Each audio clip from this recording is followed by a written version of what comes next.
Okay, so to recap, we have seen the general principles around policy analytics, a great overview from Paolo about the quantitative aspects of preference elicitation, preference aggregation, and now it's time to see a great concrete example how all this can be combined. So the floor is yours. Thank you. How do I do this one? You put this, yes, yes, yeah. Okay. Bit of everything during 25 years.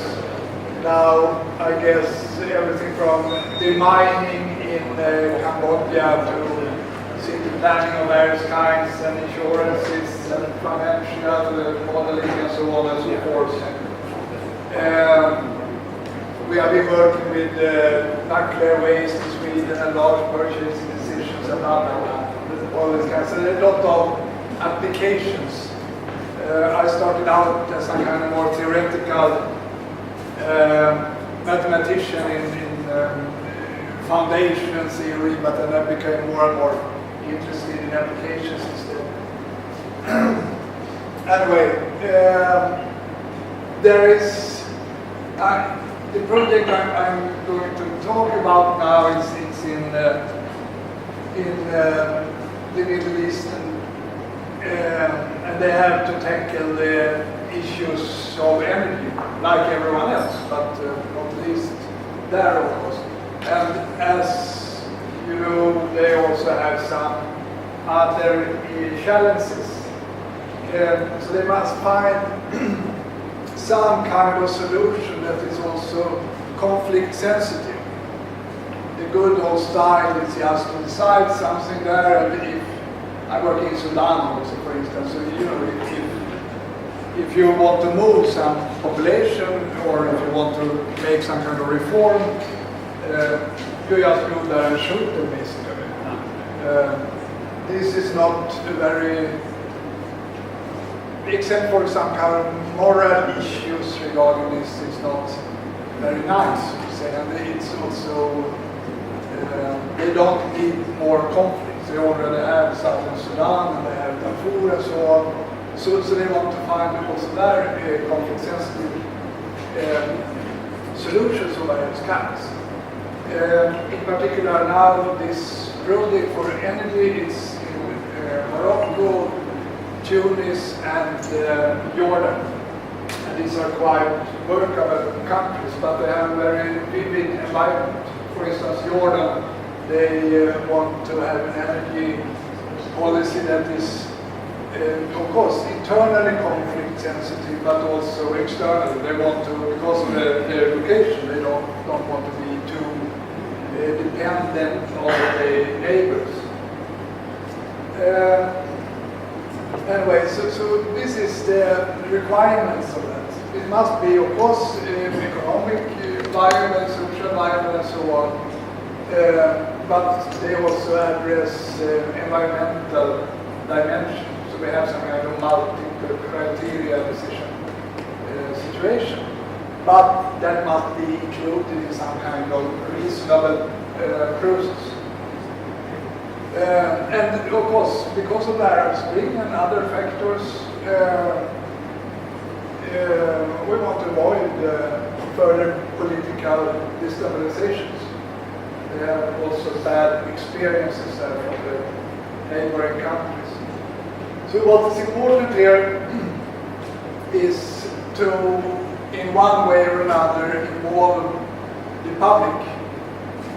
The problem is what that means, of course, but also in some kind of, this is not only a MENA thing, that the world is becoming more and more material, so to say, and we have a lot of social alienation in all of the countries. Even in Sweden, that has been a very stable society. Now there's a lot of social alienation and so on, which could easily be avoided, but it's not. And also, I've been working the last 7 years with various kind of participatory models for city planning, for instance. And this is this project, this MENA project, or the approach we are taking here is very much involved or influenced by this, so to say. Personally, I'm quite fed up with this kind of power elites that just decide things and without communication. And again, this is not because I believe that there's some kind of social liberal perspective. It's also that society become more stable and easy to develop when they have some kind of interaction. As you know, also here in Serbia, of course, and everywhere. So the solution to this is some kind of participatory and distributed approach, of course, and as far as it is possible, at least. So the formal planner in this kind of processes is more like some kind of facilitator rather than some kind of dictator that just say, okay, let's do like this. And what we need then is some kind of broad engagement in the political discourse in general. So this is the idea, so to say. So we need some kind of, because this involves, this is not a mathematical or not a purely mathematical problem, of course. System engineers and so on, they tend to including myself, tend to overrate so to say, the formal contribution to these processes. So there needs to be some kind of interdisciplinary research. In Sweden, with city planning projects and so on, where we work with artists also for communication with citizens that are normally not really familiar with these kind of more structured processes and so on. Normally these kind of processes that are around for city planning, for energy planning, for whatever planning, and policy formation in general is also, they use quite a few modalities in that respect. So we must find some kind of solution that is sufficient, of course, in all perceivable respects. It should be transparent because of this kind of conflict resolution perspective. It must be understandable by the people that are involved, and we also try to enhance so to say, the rational decision making in these kind of policy formations. It must be rational, which they basically never are, but they should be. And of course, this kind of rationality is a very formal thing to do. If we have adequate data, we can actually calculate things, and then politicians always mess up things, but as far as possible, this kind of process can provide recommendations for decision makers. Okay, I'm going to suggest that this is good, and this is anyway the basis for what we are doing. So to be more concrete then regarding what we are doing in the Middle East, blah blah, there is some kind of focus on socio-economic impacts, not only the pure engineering aspects. And as again, which is we want to avoid conflicts as far as possible regarding the energy scenarios.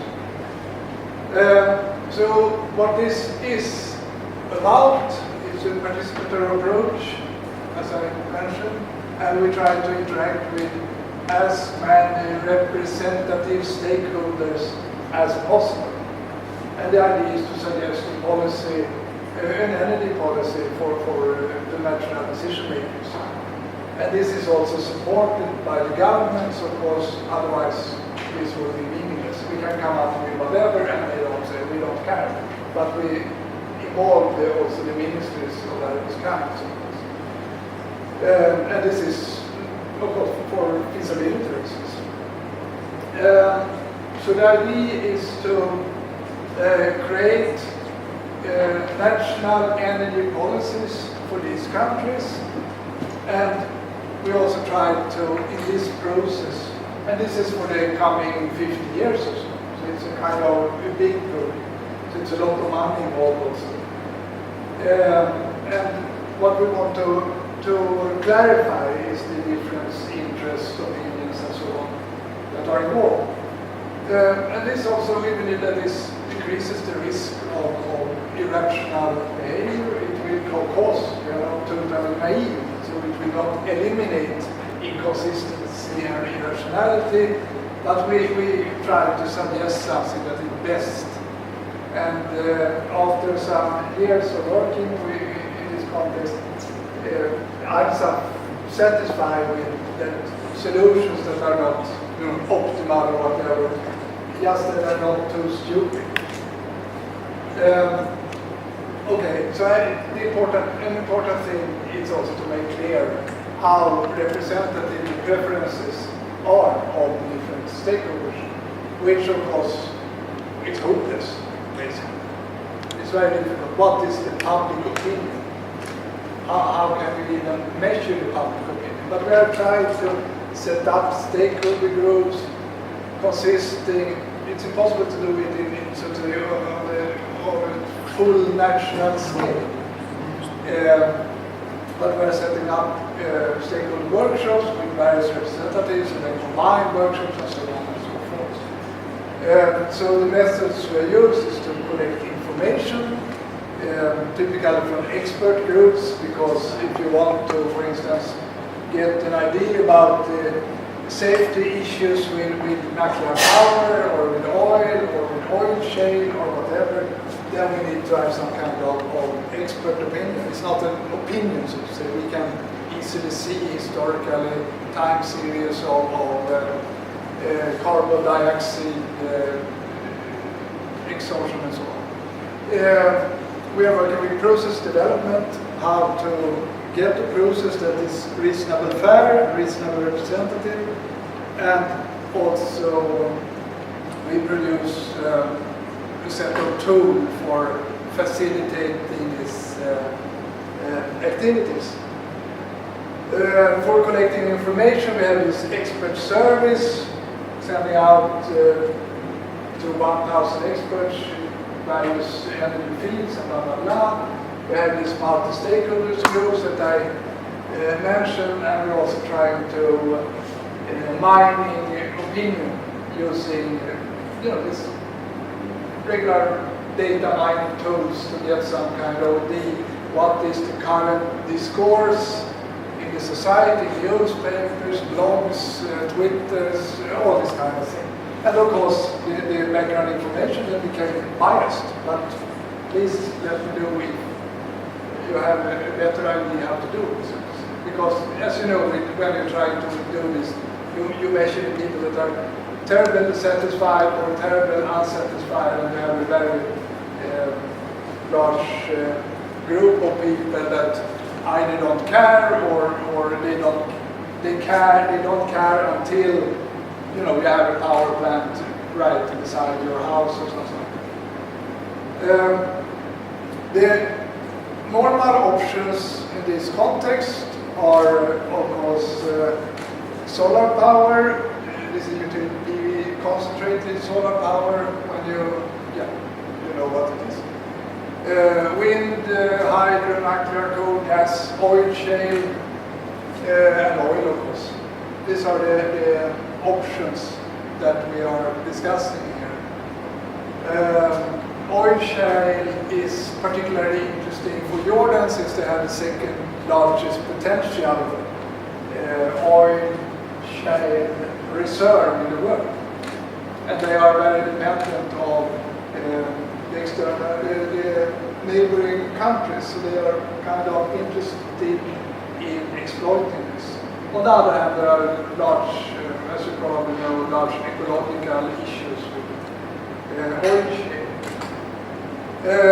Then we have a set of criteria that has been constructed in various discussions with various stakeholders. And I will not go through all the details here, but just to see how to formulate the policy in a structured way. So these are the criteria that various stakeholders group have found most interesting and relevant and also measurable in a sense. And I typically look, for instance, this use of domestic energy sources. You can read yourself. You see what we need. Current domestic potential, which technologies, energy, blah, blah, blah, future dimension. So these are these, so say, we have the main criteria and we have some kind of sub-criteria of this. And they look like this. Global warming potential, that is measured here in carbon dioxide, blah, blah, blah. And also, for instance, criteria for that they are also interested, of course, in technology and knowledge transfer, and these have been discussed in various ways. But you see how it looks like. So all the criteria have this kind of more semi-precise formulation. So this is how it's structured. This kind of groups, large. These are just some kind of values that are coming from this expert service for various criteria. These are the various alternatives then. There's the nuclear, natural gas, oil, origin, and so on. And then we have values for this. We have mean values, standard deviation of carbon dioxide, and so on, for the measurable ones. We have also qualitative criteria, of course, involved here. But these are, so in a sense, facts that should be quite adequate.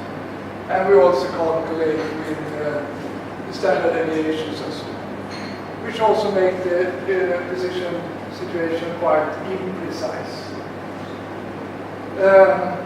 These stakeholder groups consist of various groups in the societies that are identified, academia, finance industry, policymakers, i.e. ministers and so on, national NGOs and local communities, because of course the local communities has a very large interest that, or at least there's some opinion about putting some kind of nuclear power plant in their lands. They have an interesting category that are young leaders. This is in Jordan. They have such a group that is some kind of young, upcoming leaders that have won different competitions. The process during these workshops have been that we explain the process and what is the analysis about. The stakeholder identify the criteria in some kind of collective way. We have gone through the decision alternatives and then they weight the criteria by ranking them. So this is another thing. Criteria is a kind of preference modeling is very difficult, as you heard from the last talk also. So to get some kind of precise idea about some criteria, this criteria weights exactly 50.025% or something like that. It's usually meaningless because people cannot make this kind of estimates. So we have a ranking procedure for this, and then we discuss and modify and so on. So this is basically the setup of the workshop, which has turned out to be quite fruitful. The ranking in this case has been some kind of cardinal ranking, so they say that criteria 1 is much better than criteria 2, or criteria 1A is much better than criteria B, which is slightly better than criteria C, which is much better than D and E, which are equal, and which is much better than F. And then we have taken this kind of, or if familiar with Simon's process, it's a very naive approach, but people seems to like these kind of things that they have, have white cards. We have cards in different colors, and then they rank the cards by a specific process, and then they put in the white cards to express strengths. That this is much better. This is much better. And it's quite intuitive in a sense. You get a feeling about, you can transfer the distance between things to some kind of perception of what is some kind of difference between the various criteria. And of course then, if we have a ranking of this kind, then it's a matter of how to transform this into mathematics. There are of course various ways, and this kind of qualitative modeling is quite large research field. Our approach has been, and there are thousands of suggestions of everything, so we think so these are some of these suggestions. I don't go into the details. Just email me and you can get a bunch of papers regarding all the details, so to say. So this is more a trailer of all the technicalities. But anyway, there are several candidates for how to mathematize preferences. So what we have done is to measure what is the best, in a sense, given some what we feel are reasonable requirements and so on. And then of course our own method that we have made here or designed here is the best one in these rankings. Of course this doesn't say anything in itself, but the best one is actually this car methods which we have invented. So of course this is best. And so on. All candidates, we tried smart HP and all these kind of models that are usually used. The way of doing this, there also involved a lot of technicalities, which again I can send you references and papers and so on if you just contact me if you are interested in these details. Anyway, so we have tried what is the most reasonable way to find surrogate weights. And then we have, then we can easily transfer these to surrogate weights. So we have cost for electricity. It seems to be, this is one ranking from the academia. They consider that as the most important, and then they put two white cards, and then they say that use of domestic energy sources and technological transfer, they are equal, they are also equal to pressure load and water resources, blah, blah, blah, and so on. So 0 means that they are equal, 3 means that we have cards in between. And then we can also use this formula, then we can transform this to we have this kind of surrogate weights. So these are the weights of the criteria that we use. On the other hand, also these are quite meaningless, as all this kind of preciseness in all these theories. So also put a confidence interval around each of these so you can use it for sensitivity analysis and so on. Then we also have this, as I mentioned, this kind of opinion mining. This is extracts from this year, May, I cannot read it. It's from late May to it's a 1 month mining of what is mentioned, if it's positive, if it's negative, mentioned that nuclear power, for example, is mentioned, how is it mentioned, and so on. I don't really believe in this, but it's kind of fancy and people like it. And you become more persuasive if you use this kind of modern tools and so on.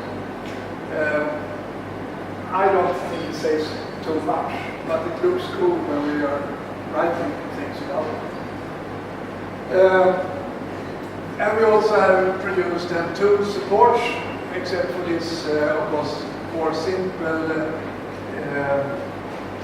weight production. But we have something that can handle this impreciseness.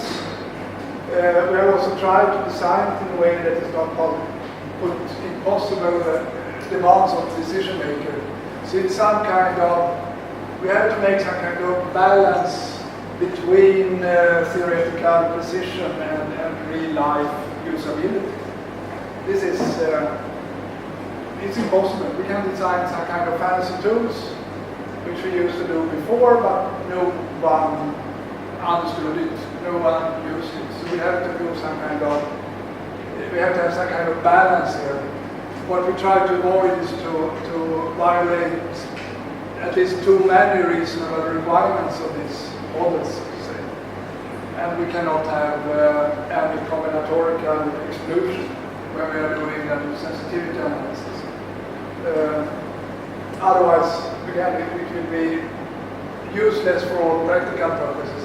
These decision trees that are created, or multi-criteria trees, becomes quite large. So, and if we want to do sensitivity analysis, they will explode if we are not very sensitive about this. And of course, we need some kind of trade-off support that is also understandable for the decision makers. That, like, how many units of carbon dioxide is qualitative perception of 1 unit of perceived safety or something like that. And the decision rules must, of course, be reasonable, intuitive. And it should be quite robust. So it should be, the decision, they must understand if we have small changes in the input data, it cannot suddenly jump around the result. It will confuse everyone. And this is a very common thing with man decision rules.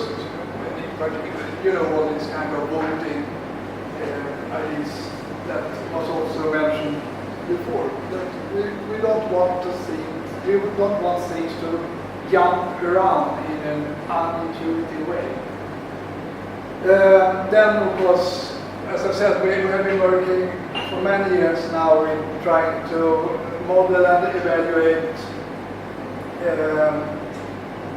imprecise information, which makes it kind of complex. So all of this that I mentioned before is results in multilinear expressions under linear constraints, and in its most general formats, this is they will have to wait for the result until the solar system implodes, so it must be faster than that, and we have been working for this for a long time together with people as well. So this is another thing, but this thing of imprecision is a very crucial thing here. So we can be able to handle intervals together with this kind of qualitative information, together with qualitative orderings and so on and so forth. So I developed a tool for this, which is, if you're interested, also send me an email, and I can provide you with a link, and this is free for academic use and so on and so forth. So we are handling all these kind of criteria, these multi-criteria hierarchy, together with the various alternatives, and then we can make various kinds of analysis of this, and the result, or one way of looking at the result is like this, what we get. So this is, I don't remember which stakeholder group this is, but this is actually the result of our everything. So this is what pops up, and then we can see, for instance, that solar energy here is better than oil shale, which is better than nuclear, which is better than gas, and so on. And the colors here says basically that we can be quite confident in this, that the utility, that solar power is better than oil shale, and we can be very, very confident, totally confident that it's better than coal, for instance. So this is just for pedagogical purposes of this. We tried to, before we had all the fancy dialogue boxes and so on, and nobody understood nothing. And then we tried to collect a lot of background calculations and put it like this. So this is actually this says that Solar, given the input data here from the preference structures of this group, together with the expert service and so on, solar power. This is for Jordan, by the way. Solar power is what they should go for. And fortunately for us, all of the group ranked solar power as the highest one. So we don't have any conflict between the stakeholder groups. And also, this was also the conclusion of some kind of consolidated workshop when various representatives from the other stakeholder groups came together and discussed this and so on and modified it to a large extent. So fortunately, solar power is the best in Europe, which is not obvious at all, in particular since, as I mentioned, they have this oil shale reservoir, which will have, and this will be very soon during the autumn be presented to the government of Jordan there, and then we will see what the politicians will make of it. But this is actually something that they have signed for themselves in a sense. And then we can do a lot of other things, like this is a way of looking closer at the various options or alternatives balanced against each other, and we can, again, I have no time to go through everything like this, but this is to say what happens if we change the input data, how stable is the result, and so on. And in this case, it says that alternative 7 is a very stable result, but this is another story. Again, there is a lot of documentation around what this means and the mathematical foundation. This has to do with second order distribution over different surfaces and so on, but the details are not meaningful to present during this short time. But again, please mail me and I will send you the information as well. So anyway, to conclude this, I think I have about 5 minutes, so it's time to conclude. So what we are trying to do is to provide at least some potential for improved policy making, with a strongly influenced by decision analysis, of course, but in a format that could be understandable, hopefully, for these people. And as far as possible, we also try to formalize what they are already doing, not to introduce something entirely new from nowhere, so to say, because then, as we have learned, the acceptance is not very large. We try to be as flexible as possible, of course, which means that we are not definitely to some one superior method and so on, but trying to look at the situation of the analysis in various ways. And we also try to remember that our models or any models will not solve all the problems, of course. So we try to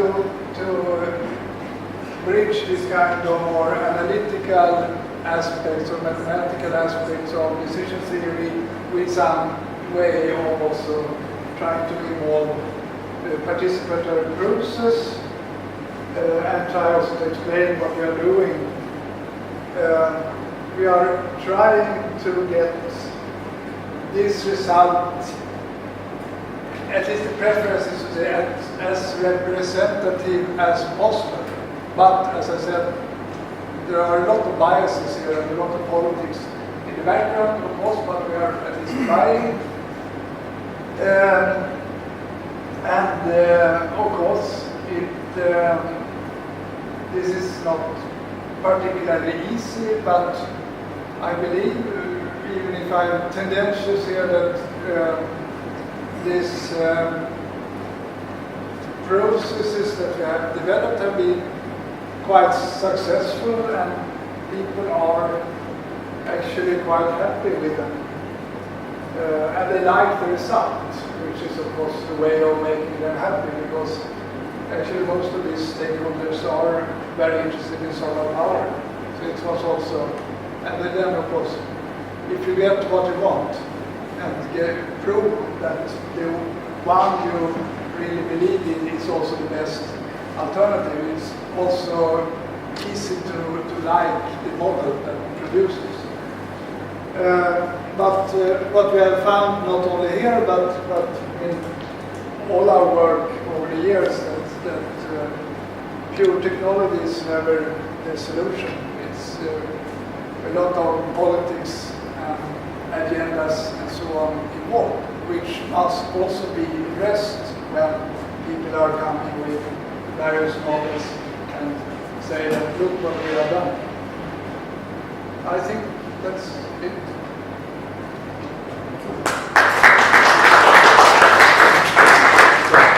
Thank you. 1 minute and 44 seconds per question. Okay, I have a timer. maybe we can allow it. Any questions? How long have you worked in this project? 2 years. So far. We will see if we will also expand it to other countries, in particular in the MENA region. We were going to do this in Iran, but from this international institute in Austria, but then this embargo and Trump and all the shit came, so everything became confused. And Egypt as well is the same, but suddenly it was lots of instability in the society, and then it's since as I said, we want the government to be involved, otherwise it will never ever happen anything. And if the government is compromised, or at least other powerful governments believe they are compromised, then we get problems. We have to wait. I recommend if you want to do something like this, do it in reasonably stable countries. Otherwise, just get messy.